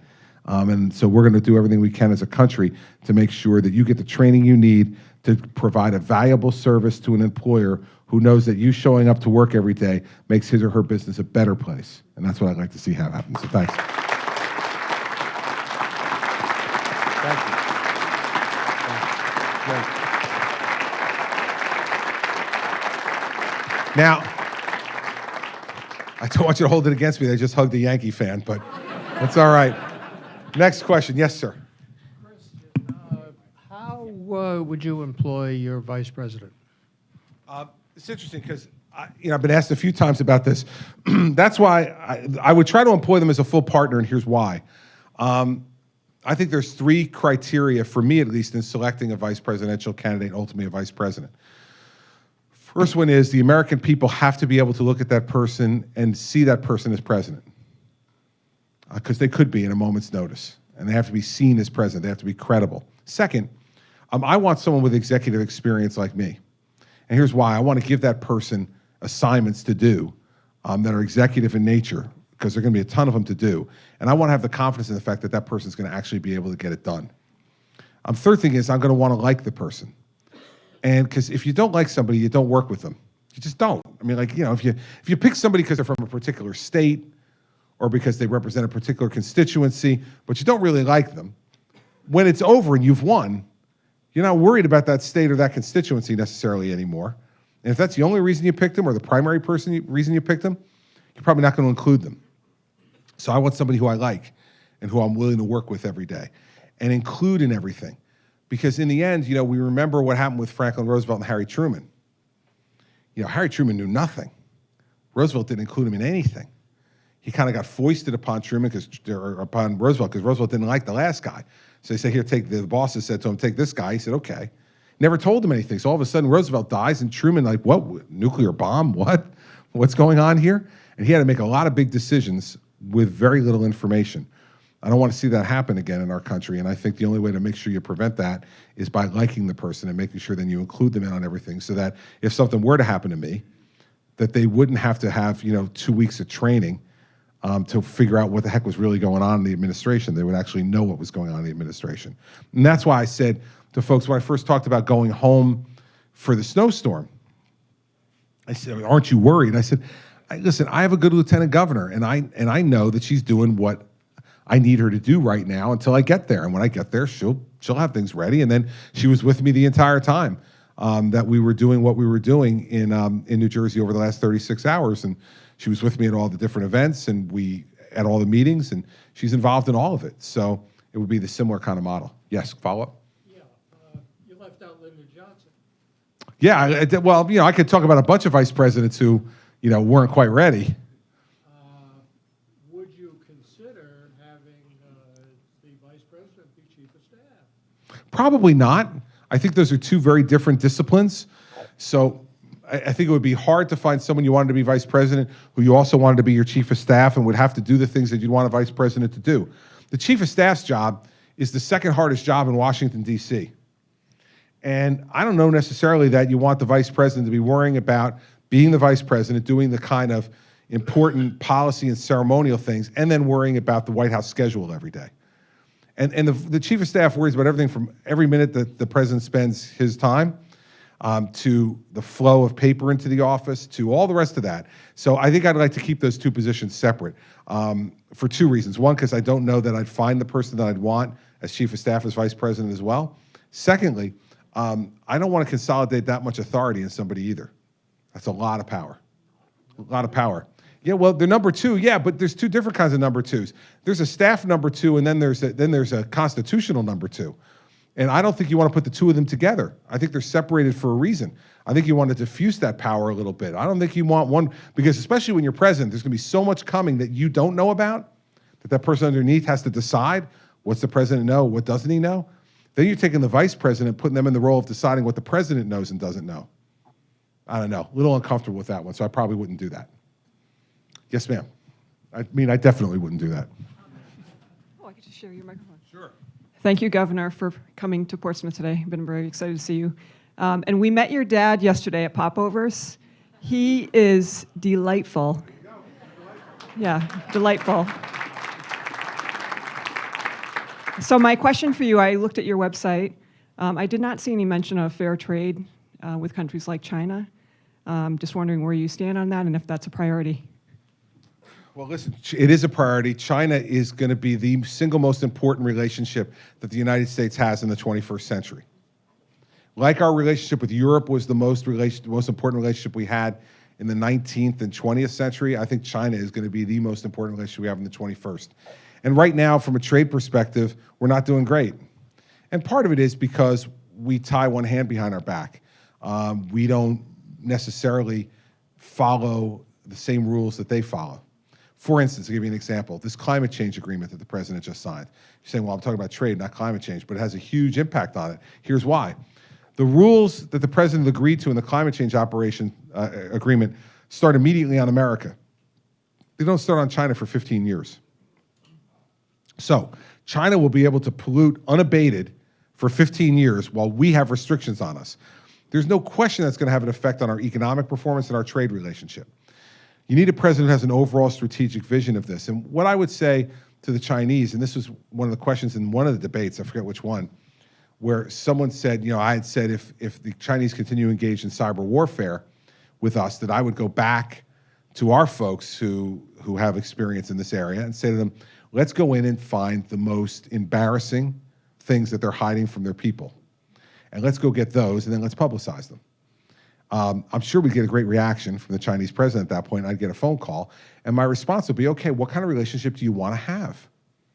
There is no doubt the world's big enough for both a very powerful and successful United States and a very powerful and successful China. But if what we're doing every day is for them to play games that try to disadvantage us, whether it's through the theft of intellectual property, cyber warfare, the building of islands in the South China Sea as military bases in an illegal and I think provocative way, if they want to do those things, well, then they're going to have a different relationship with us. And our trade relationship will be much more of a conflicted, angry, difficult relationship than if they want to play ball with us in a way where everybody can win. I think everybody can win, but the rules have to be the same. And the Chinese are no longer some backwater economy that's trying to make it. Okay, they're the number 2 or number 1, depending upon how you gauge the numbers, economy in the world. So it's now time for them to play by the same rules we play by, and that's the approach I would bring to the Chinese. You want to have a fair and even relationship? Happy to have it, because I believe if we have a fair, even relationship, that we can compete and beat them economically in every way possible. But if we continue to tie one hand behind our back and have them pretend that somehow there's some backwater group that's still trying to create a middle class, I don't think so. And so that's the way I would approach China on the trade issue and really approach broader on the whole entire strategic issue. Because if we don't do all of it together under one umbrella, you can wind up sending mixed signals. And I don't want to send mixed signals to the Chinese. I want them to understand where I'm coming from. We want a peaceful relationship with them. We want a productive relationship with them. But we are not going to be subordinate. So that's the way I would approach the issue with them. You're welcome. All right. Other questions? Yes, sir. She's coming. She's coming behind you. She's hustling, so take the mic. It'll make her feel better. Hey, thanks for coming today, Governor. I saw recently a series of pollsters recorded that over 75% of Americans say that climate science is reliable, as is like gravity and evolution. And yet, still in your party, the majority of candidates still deny that the burning of fossil fuels causes this climate change. And I'm wondering, what do you think is the reason for this disconnect that there is? I don't know. You have to ask them. What I would tell you is that I've always said I believe climate change is real, and I believe human activity contributes to it. Now, human activity is much greater than just the burning of fossil fuels. The fact is that I'm not an advocate for stopping burning fossil fuels anytime soon. But we can work together to try to come up with alternatives, as I said in response to this gentleman's question over here, when he asked me about ethanol and other alternatives. And we should continue to be able to work on that to make it cost effective so that the American public will want to use those alternatives. For instance, I often am confused by some folks who characterize themselves as in the environmental movement. And I say to them, okay, you don't like the burning of fossil fuels. That's fine. I can accept that. How about nuclear? They go, oh, no, we don't want nuclear either. I'm like, well, there's got to come a point where there's got to be some compromise on everybody's sides. For instance, in New Jersey, 53% of all our electricity is generated by nuclear power. And it's been that way for decades. We, in the most densely populated state in America, have safely operated nuclear reactors for over 4 decades. We should be seeing that as an alternative. That's an alternative that reaches your goal in a technology that is mature, much more mature than some of the other technologies in terms of producing significant amounts of energy, more mature than wind, more mature than solar. And we should be considering all these things as options. So I'm more than happy to have options laid out on the table. But all too often I found that my interaction with some folks in the environmental community is the only options they want are the options they want. And so there needs to be compromise on one side, but no compromise on the Do you other. mind specifying how you would push the private sector into more renewables? Like, how specifically would you? We've done it in New Jersey. I mean, in New Jersey, what we've done is we've used economic incentives, tax incentives, to help to encourage those folks to develop the technology. And now they've developed it to an extent where they don't really need those incentives anymore, to nowhere near the degree they needed them before, and the technology is affordable. So if you drive around my state, what you'd see is solar arrays everywhere. They're on old garbage dumps, they're on top of shopping malls, they're on top of parking garages, they're on top of office buildings, and they're on top of homes. And you have people generating solar energy and even selling some of it back into the grid that they don't use. This is a good thing. And the American people, both in their professional and personal lives in New Jersey, are using solar because we've made it affordable. If it's affordable, they'll use it. If it's not affordable, they won't. I mean, it's really that simple. And I think that most people would love to use an energy that, if it could be reliable, that didn't pollute. But, they're not going to go that route until you make it affordable and reliable. And that's why I go back to nuclear, too. Nuclear is both affordable and reliable, and we should be using it. We should be using it more extensively. And 3 Mile Island was a long time ago. We need to get over it. And gosh, it was like 36 years ago. So we need to get over it. The technology has improved and continued to improve, and it needs to be an option, not the exclusive option. Again, as I mentioned to that gentleman, in the portfolio of options. The more options we can add, the more choice you get. The more choice you get, the more you're in control of your own energy future, which is what we want. We don't want to be in the control of people overseas in our energy future. We want America to control its own energy future, and options helps to do that. All right, they're telling me I can take one more question, which means I will take 2. I will definitely get to that. I'll do that in the close. They tell me I can take one more question. I'm going to take 2. The reason for that is that I'm the boss. And I want to remind all the people on my staff that I'm the boss. Because when you run for president, let me tell you what it's like. You are run around every day by people that are all younger than you. And they tell you where to go and what to do every minute. Every minute. And so this is where I am free from the tyranny of the young, right in here. So we'll go, this lady's had her hand up for a bit. You going to bring one? Go ahead, you bring one. And then we'll go over here to that lady. Hi, thank you for coming. Sure, thank you. What role do you think that your faith would play in governing the country? The role my faith plays is in governing the country would be the role that it plays inside me personally every day. And it will inform my actions every day, as it does right now. So, for instance, Mary Pat and I are both Catholic. We send our children to Catholic school. And this is an interesting way for you also to analyze how decisions are made in the Christie household. I went to public school from kindergarten through 12th grade. Mary Pat went to parochial school from kindergarten to 12th grade. We had never really discussed this when we were engaged or when we initially got married, and we didn't have children until about 7 years into our marriage. So as we started to decide to have children, we didn't really discuss it. Then all of a sudden, Andrew was getting near school age. He was like 3 years old, and we started talking about, what are we going to do with their education. And I said, well, I went to public school, and we have a good public school system in our town, and I think they would do really well.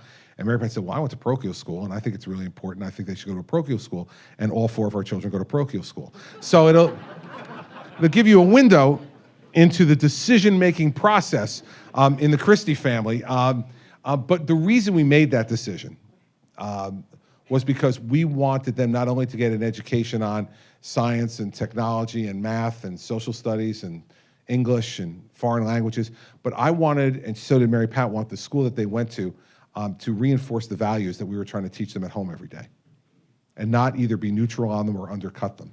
We wanted them to reinforce them. And with a Catholic education, that's what we've gotten for our children, and we think it's served our family really well. I also think that my faith informs my values. And so there may be a number of things, and there are a number of things that Pope Francis and I don't agree on politically. But from a values perspective, he speaks to me.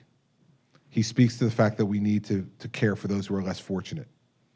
He speaks to me about the fact that, you know, what matters most in life is your honesty and your trustworthiness, and to really treat your neighbor as you'd like to be treated yourself.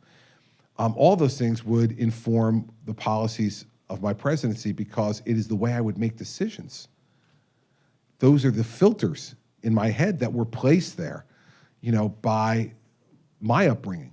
You know, now the predominant religious influence in our lives was my grandmother, was my mother's mother, who used to talk to us about our Catholicism all the time. She was a daily communicant, and whenever we went, and I went frequently to stay at her apartment for a weekend, you know, part of that weekend was, you know, we're walking to church together and you're walking back, and it was about a mile or a mile and a half, but I was young, I was 6 or 7. I felt like it was like 10 miles. So, is this 10 miles? She's like, no, Christopher, it's not 10 miles. We would get there and she would talk to me about it. And the best lesson I ever got about prayer came from my grandmother, and I'll finish your answer by telling you this story. I don't remember what it was when I was 10 or 11 years old that I really was concerned about. But I talked to my grandmother about it. And I told her I was really concerned about this certain thing happening. And I wish I could tell you what it was, but I can't remember that part of the story. But anyway, my grandmother said to me, Christopher, pray about it. Pray about it and ask God. So I did. And whatever it was that I wanted to have happen did not happen. And so I went back to my grandmother and I said to her, I'm not going to pray anymore because I prayed to God for this and he did not answer my prayers. And my grandmother sat down next to me and she looked at me and she said, Christopher, you're wrong. And I said, why? And she said, God always answers your prayers. Sometimes the answer is no. Right? And it was the greatest lesson I ever got about prayer, was that faith means that you have to submit yourself to that judgment of a higher being. That even though you think your judgment is right, that God's judgment is the judgment that's ultimately right. And so part of faith is to submit yourself to that and understand that you may pray for certain guidance in certain ways or for certain things to happen in your life or for certain fairnesses to be visited upon you or your family. But that in the end, if you're a true believer and you have faith, you know that you have to place that faith in God and in God's judgment. And so, you know, that's the way it would inform me, because it would inform my values, it would inform the way I make judgments. And that's the best way I think I can describe it to you. But my grandmother was the one who taught me about prayer, and it was a pretty important lesson. Yes, ma'am. Governor, my question cycles back to defense. With sequestration, the inability to have a budget for 6 years, it's had a big negative effect on our defense, military, gutting programs that not only reducing the number of military personnel, but facilities, weapon systems, replacement of carriers and submarines. How do you deal with that in restoring the infrastructure from personnel to facilities and equipment to being able to take on the latest crisis of ISIS and how they're everywhere? Sure. The only way to restore the military is to do it. And that's why I have a plan on entitlement reform that saves $1 trillion over the next 10 years. You need to use some of that money to rebuild the defense. I want everybody to understand these statistics. We have the smallest active duty army we've had since 1940. We have the smallest Navy we've had since World War I. We're at a 260 ship Navy. The president wants to cut the Air Force by 50% and has begun to implement that through sequestration. So I put forward a plan that I gave here in Portsmouth, gave a speech here in Portsmouth in May, putting forward a plan on what we wanted to do with the military. No less than 500,000 active duty soldiers in the Army, no less than 185,000 active duty Marines, a 350 ship Navy, and the modernization of the Ohio class of submarines, and no less than 2,600 coded aircraft ready to go in the Air Force with modern equipment, not old equipment. Now, that's going to cost money, and that's why we're doing entitlement reform, so we can use some of the money from entitlement reform to spend on rebuilding our defenses. But the only way to rebuild our defenses is to stop sequestration and start people making decisions. I mean, it's the ultimate Washington cop-out that they've all engaged in. Well, we'll just have the cuts be made automatically so we can't be blamed for any of the decisions.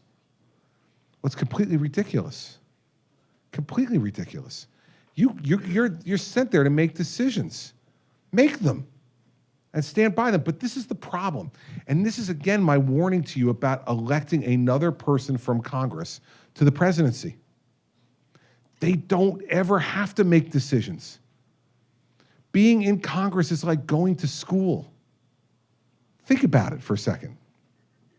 Let's think about all the similarities. In school, they tell you what time you have to be there. They do that in Congress, too. In school, they tell you where you have to sit. They do that in Congress, too. In school, they give you the list of questions that you're going to be asked. They do that in Congress, too. In school, you have to give those answers.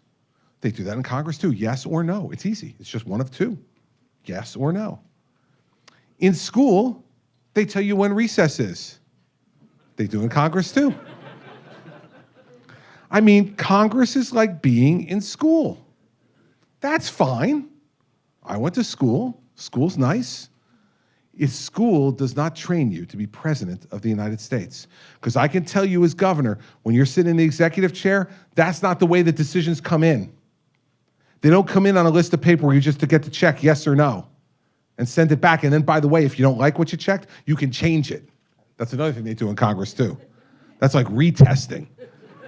Right? I mean, this is the danger of it, because then they do stuff like that. They're afraid that you're going to be angry with one of their decisions, and all they care about is being reelected. So if they don't have to make a decision. They say, well, I don't like the defense cuts. Oh, well, I'm not for them either. It's the sequestration that's doing it. You go, well, weren't you for sequestration? Yes, but I'm for a different type of sequestration that wouldn't hurt what you like. And by the way, it wouldn't hurt what you like either, or you, and you back there wouldn't hurt you either. Anything I do wouldn't hurt anybody, because I want you to vote for me. I mean, Senator Rubio said this a couple weeks ago. He said, America's problems cannot be solved by senators and congressmen. I agree. I agree. America's problems can't be solved by senators and congressmen, right? Senator Rubio said a few weeks ago, I don't go to my job anymore because it doesn't matter, because my vote doesn't matter. And it will only matter when I become president. Well, then you won't have the vote anymore, I suspect. But nonetheless, if you don't think your vote matters and what you're doing doesn't matter, if you think you made a mistake running for the United States Senate, it's really not for you, quit. Quit. But don't, not show up. Right? That would be like Friday, me saying, I really don't like being governor anymore. And I really prefer running for president to being governor. So I know that my state's going to be hit with 2 feet of snow. But you know what? I'm not going back, because it's not going to really matter whether I'm there or not. Everybody will do everything. It doesn't matter whether I'm there or not. And guess what? It's 2 weeks from the New Hampshire primary, and I probably really want to be up here because I'd like to win. You can't do that. Your responsibility is to go when you are needed. When you are absolutely needed, it's time to go. So the problem with this whole thing on sequestration is that the Congress did this. And they did it not just because they thought it was the right idea. They did it because it absolved them of responsibility. We do not need to have more people sitting in the most responsible job in the world who are looking to be absolved of responsibility. I want the responsibility. Bring it on. I'll take it. And some days you'll like what I do, and some days you won't like what I do. That's okay. I'm not running for prom king, okay? I'm running for president of the United States. So you're not going to love me every day. I'm ready and prepared for that. But you will know that when there's a crisis, I'll be there. That when something needs to get done, I'll see it through to the end. And I'll do my very best to fix it, whatever it is.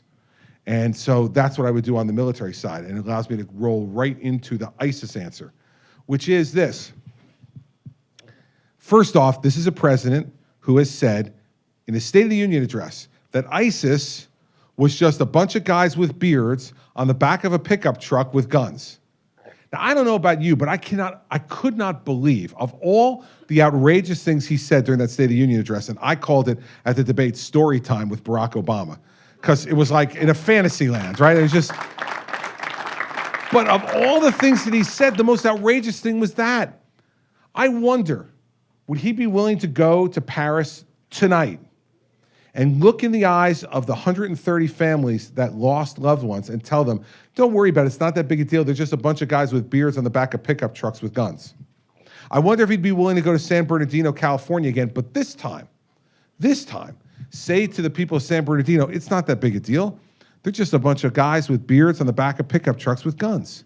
Or go to Jakarta, Indonesia, or go to Turkey, where they've killed people, and tell those families that. See, it's easy to say it from the well of the House of Representatives, when the Democrats in the audience will clap for whatever you say. A lot harder to look in the eye of the people who lost loved ones and tell them that. So we need to understand that these folks are a significant worldwide threat, and that they're different than Al-Qaeda. Al-Qaeda wanted to do big things and still wants to do big things. The World Trade Center, the Pentagon, Capitol Building, the White House, the USS Cole, embassies overseas. They like those big things. You know what ISIS says? Nothing sweeter than the taste of American blood. They attacked a center for the developmentally disabled in San Bernardino, California. If that's a target for terrorism, everybody, that means any place in America. Any place is a target for terrorism now. And so the first thing we need to do to fight ISIS is to raise our homeland security significantly. And that means increase our intelligence capability and increase our law enforcement capability. What I learned in the Bush administration is 7 years as the chief federal prosecutor in the place that lost more people on September 11th than any other state other than New York, was that the only way that you stop these folks is to stop them before they act, is to connect the dots beforehand and stop them. And we did that in New Jersey twice. In the Hamet Lakhani case and in the Fort Dix 6 case, we stopped those plots before they were executed, and we saved lives. That's what you need a president who understands how to do. The Homeland Security is the single first most important thing. The most important responsibility of the President of the United States is to protect your safety and security here at home. If we don't do that well, we have no business doing anything else. Secondly, we need to unite the world against ISIS. NATO now has a real active incentive. With all those Syrian refugees flooding Europe, with the attacks in Paris and in other places, they need to know and need to be reminded that ISIS is just as much their problem, if not more, than it is ours. Then we need to go back to our Sunni Arab allies, and in response to that gentleman's question about the first three things I would do, we need to then, after we get those first set of allies, we need to get the Saudis, the Egyptians, the Emiratis, the Qataris, and the Jordanians in. And we need to say to them, listen, we know that the President of the United States stuck it to you by playing footsie with Iran, giving them that nuclear deal and giving them $100 billion of sanctions relief so they can spend it on Hezbollah and Hamas and on the Houthis in Yemen that are making your life miserable. But we're not going to play footsie with them anymore in a Christie administration. We're going to say very clearly the Iranians are never going to get a nuclear weapon on my watch, even if I have to use military action to stop it, that their regime is illegitimate and should not exist. Any regime that stones women in the streets and hangs homosexuals from cranes because of their sexual orientation is an illegitimate regime. And we need to say that out loud. And so we need to bring those allies together with the European allies and say, all right, this is the fight we need to have right now, and you all need to be in it with us. Because if America does it, it's just going to be the infidels against the caliphate. That's what they want. But if the Europeans are involved and the Sunni Arabs are involved, and we take them on aggressively that way on their turf, that will prevent them from coming here, and it will eliminate them. But we cannot do it by calling them the JV. We cannot do it by releasing allies of theirs from Guantanamo Bay to go back into the fight like this president is doing. We cannot do those things and expect that we're going to get a good result. So that's the way I would fight ISIS. Two fronts: protect the homeland first. Second, bring allies together to bring the fight to them in the Middle East. We do those two things, we'll beat them. But let's remember something. You know who else is in the rearview mirror again? Al-Qaeda. Because the president's pulled troops out of Afghanistan. Now what's happening? The Taliban is coming back in Afghanistan, and they are now reconstituting terrorist training camps for Al-Qaeda in Afghanistan. Sounds like 15 years ago. It's because this president had a political agenda. I'm the peace president. I'm going to pull all the troops out of Iraq. He sure did. Now what do we have in Iraq? ISIS. I'm going to pull all the troops out of Afghanistan. He almost has. And what do we have coming back? The Taliban and Al-Qaeda. You know, we still have troops in Korea. We still have troops in Europe. You know why? Because we fought and died in those places to stabilize them. And now we leave a small number of troops there to keep the victory that we had, not to give it back. So we have to stop and think about, do we want to invest having some troops in those places permanently so that we don't give away those things and we don't have ISIS and Al-Qaeda coming back at us again? You need a president who thinks strategically that way, not a president who's just looking to go up 4 points in the next poll, which is what this president has done. And that's the way I would deal with ISIS, which was your question that I never got to, but she kind of wanted to know the answer to it too.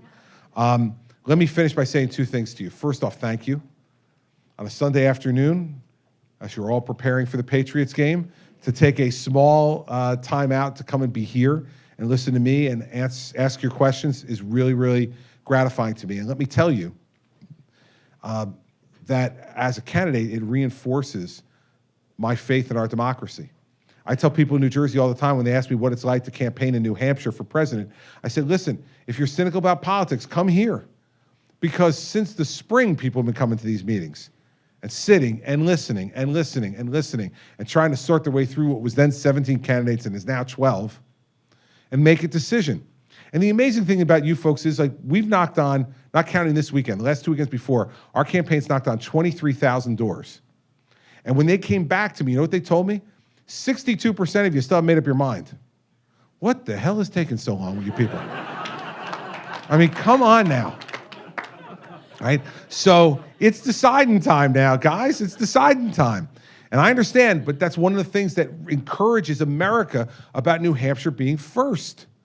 You don't jump to conclusions. You take your time and you listen. And then you decide in your mind and in your heart who the best person is to support for President of the United States. So I thank you for coming and doing that. Second thing is this. You know, when Governor George W. Bush campaigned here in 1999 and 2000, I suspect that in a town hall meeting, whether it was in Portsmouth or Nashua or Exeter or any place else in this state, that no one got up and asked him this question. Governor, what will you do if 19 radical jihadists hijack 4 American commercial airliners, fly 2 of them into the World Trade Center, fly 1 of them into the Pentagon, and send another one towards Washington, D.C., but it gets crashed in Pennsylvania, and 3,000 Americans are killed? What will you do? What will be the first 3 things you will do? However you would put that question. No one asked George W. Bush that question because no one could have possibly imagined that that would happen to our country, yet it did.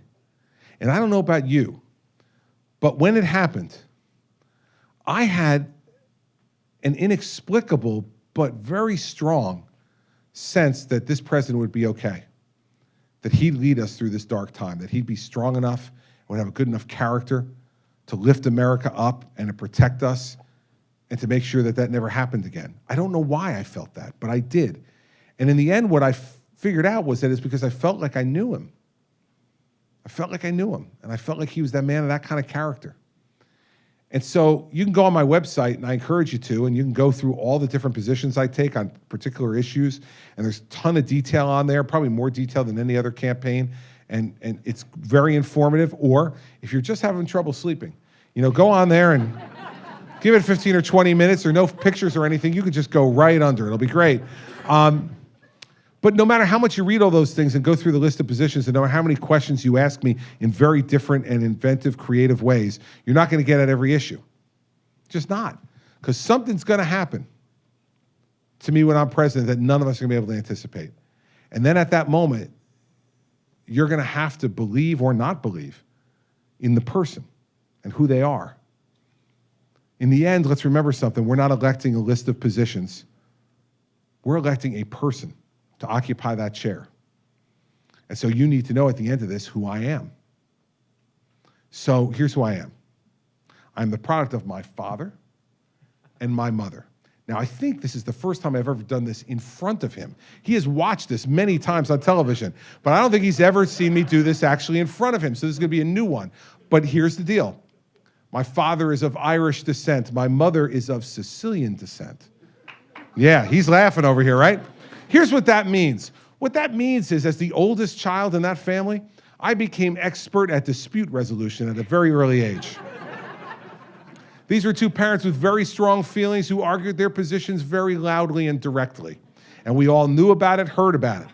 And so my father, who you've all gotten to know, and some of you better than others, is a wonderful guy.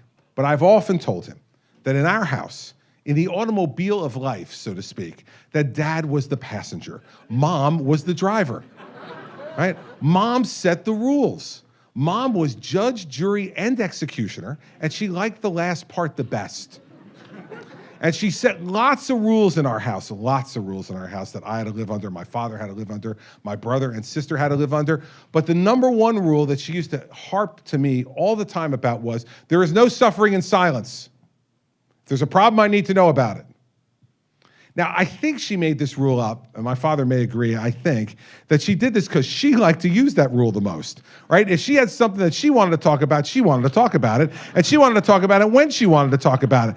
And so when I got to be a teenager, got a little bit older, and I could push back, I would say to her, Mom, enough, I get it. I don't want to hear this. Stop. Leave me alone. Stop. She's like, no, Christopher, you need to hear this now. I need to get this off my chest. There will be no deathbed confessions in this family. You are going to hear it right now. And I could tell you over and over again, I could hear in my head that line, there will be no deathbed confessions in this family. You're going to hear it right now. Okay. So I heard it. That's the way she taught us to be. So we now fast forward to our adulthood. And on Valentine's Day of 2004, my mom was diagnosed with lung cancer.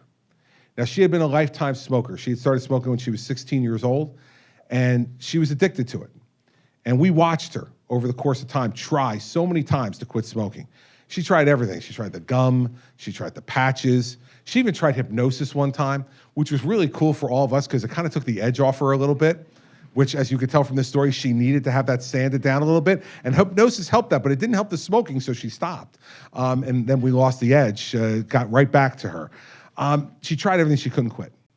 And almost inevitably, after 55 years of smoking, she was diagnosed with lung cancer. Now, for any of you who've gone through this, what you know is that lung cancer can be one of two ways, either very fast or very slow.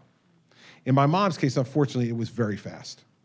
And so she got diagnosed on Valentine's Day. By the end of April of that same year, I was off at the U.S. Attorney's National Conference in San Diego, California. And I was out there, and my younger brother called me and said, listen, Mom's taking a real turn for the worse. We have to put her back in the hospital. And the doctors say, like, if you want to see her again, you need to come home now. So I did. I got on a red-eye flight that night. I flew home from San Diego to New Jersey. I got in the car. I drove over to the hospital. And when I got there, they had started to give her morphine. And for those of you who've gone through losing a loved one or a friend from cancer, you know when they start to give morphine, that's the beginning of the end. They're just trying to make them comfortable at the end of their life. So I sat there for a while, and she was sleeping. And eventually she came to, and it was so typical of my mother. There were absolutely no niceties involved. I was sitting next to her. I hadn't seen her for a week. And she looked at me, she said, what day is it? I said, well, Mom, it's great to see you. Thank you so much. My trip was fine, yes. And it's Friday. And she said, and what time is it? And I said, it's 9:30 in the morning. And she said, go to work. I said, go to work. Like, I just drove across the entire country, or flew across the entire country to see you. I'm not going to work today. I'm taking today off. You and I are going to spend today together. And she said to me, Christopher, it is a work day. Go to work. Like, what are you, afraid of not getting your taxpayers' money's worth? Like, I'll make up the time. Don't worry about it. And she reached over, she grabbed my hand, she said to me, Christopher, go to work. It's where you belong. There's nothing left unsaid between us. I can tell you that other than the birth of our 4 children, it's the single most powerful moment of my life. My mother was giving me permission to let her go. And she did it in the way that she had always done it. And I sat there and said to myself, man, she's right again. Right? What did I hear in my head, everybody? What did I hear in my head? I heard there'll be no deathbed confessions in this family. You're going to hear it right now. She was right. There was nothing left to say. Like, every grievance had been shared. Every joy had been aired out there. We had shared everything. And I thought to myself while I was sitting there with her, she's right. There is nothing left to say. I knew she loved me, and she knew that I loved her. And so I did as I was told. I got up, I kissed her on the forehead, I said, okay, Mom, I'm going to work. And she looked at me and she said, good boy. And I got up and I walked out. And a few hours later, she went into a coma, and 3 days later, she died. And we never spoke again. That was the last conversation I ever had with my mother, and I have to tell you that I don't have a moment of regret about it, because she turned out to be right, and that's the way she taught me to live my life. And I know that if she were still alive today to see this circus that my life has become, that she'd have a number of things to say, but I know of two for sure, and my father could probably add 10, but I know for two for sure. First, she would say something like this: so, you're running for president of the United States, Mr. Big Shot. She said, I changed your diaper, buddy. I know who you are. Don't get big with me. My mother would be obsessed with the idea that this couldn't change me, that I have to keep my feet on the ground and my head on my shoulder, that she want me to be the same person that she had raised me to be. And the second thing I know she says is like, okay, if you're going to do this, if you're going to ask these people to give you more trust than they give to anyone outside their own family, then you better tell them everything. You better tell them everything, because, Chris, in a trusting relationship, that's what we do. And so that's what this campaign is about. I'm going to tell you everything I think and everything I feel, because you have a right to know. Because what we're going to establish here over the course of the next 9 months between now and Election Day in November is a trusting relationship between each other. And to have that, you have to know what I'm thinking and what I'm feeling. So the deal is this: if I'm your president, you'll never have to wonder what I'm thinking, because you'll hear it. I'll say it. You'll never have to wonder what I'm feeling, because I don't hide that all that well either. And you'll see what I'm feeling. You'll never have to wonder what I'm willing to fight for, because you'll see me doing it. I'll fight for the things I really believe in, like I've done my whole life. And you'll never have to wonder how hard I'm willing to fight for it, because that'll be obvious to you too. And I hope it's obvious to you now. And so that's the kind of presidency that I'm offering you. And in return, what I'm asking you for is not just your vote, although I'm asking you for your vote. And the reason I'm asking you for your vote is because some guy up here in New Hampshire scared the crap out of me one day. I mean, literally, early on, in like July or August, I went to a town hall meeting. I got done with the meeting. People come up, they want pictures and chat afterwards. This guy came up and he said, Governor, it's great to meet you. I really enjoyed the town hall meeting. I like everything you stand for. He said, and I think you've done a great job. I said, well, thank you. And he goes, and I'm not voting for you. I said, you're not voting for me? Why are you not voting? You're not voting for me? He goes, well, you forgot to do something, and since you forgot to do it, I can't vote for you, but good luck. And he walked away. He's like in his mid-80s. I said, come back here. What do you mean? Like, what did I forget to do? He came back and he said, okay, I'll tell you. He said, you never asked for my vote. He said, I sat here the entire time listening to you, taking it all in, thought it was great. And I said, he's going to ask me. He's going to ask me. And he never did. He said, since he didn't ask me, he said, you can't have my vote. And I said, all right, I get it. Okay, I'm sorry. I said, can I have your vote? He goes, too late. I said to him, too late? It's August. You're not voting until February, too late. And he said to me, oh, that's the deal. And so I said, come on, it's not fair. Give me another chance. He goes, all right, here's the deal. I'm going to come back to one of your town hall meetings. He said, I'm going to sit in a place where you may not necessarily see me or know that I'm there, and I'm going to listen. And if you don't ask for the vote, no chance you're getting my vote. And I said, okay, I promise you. End of every town hall meeting, I'll ask for the vote. He goes, good. He walked away. He took like 4 or 5 steps away. We shook hands. He walked away. He took 4 or 5 steps. He turned back over his shoulder. He says, and by the way, son, that's the way we do things in New Hampshire. Right. So I don't think, forgotten since that time to ask for your vote, but I'm expanding on his ask. I'm not just asking for your vote based upon the story I just told you. I'm asking for your trust and your confidence too. See, your vote will get me to the White House, and that would be great. But your trust and your confidence gives me a chance to be a successful president. See, I'm going to have to do hard things. I'm going to have to make difficult decisions. We're going to have to do things that we can't anticipate today. that you may think you're either right or wrong, but I need your trust and your confidence to get it done. If I don't have it, I can't succeed. And I can't be a successful president then, and we are hungry for a successful presidency. We need a successful presidency. The world needs a successful American presidency. And so I don't want to go there just to be president. I got enough titles. I've been governor and U.S. attorney, son, brother, father, husband. I got plenty of titles. I don't need any more. What I want is to succeed at this. It's the only reason I'm running, and it's why I didn't run in 2011, because I didn't want to just be president. I wanted to be a good president. And so if I have your trust and your confidence and your vote, then I've got an opportunity to be a good president, and then our country will be moving in the right direction again. So it's deciding time, everybody. I don't want to be in your top 3 anymore, okay? I don't want to be in your top 2 anymore. I want to be what this lady said. I want to be your top 1 of 1. It's time to decide. It's time to vote. New Hampshire's got a huge job to do for the American people. You're going to narrow this race down from 12 to 4 or 5 candidates. For the rest of the country, you're going to do it. Pick wisely. Pick wisely, and I'm happy to put my fate in your hands after watching you for the last 9 months. You're good, thoughtful people. You'll make the right decision, and I look forward to being part of it. So thank you all for coming today. I appreciate it. Good, Chris.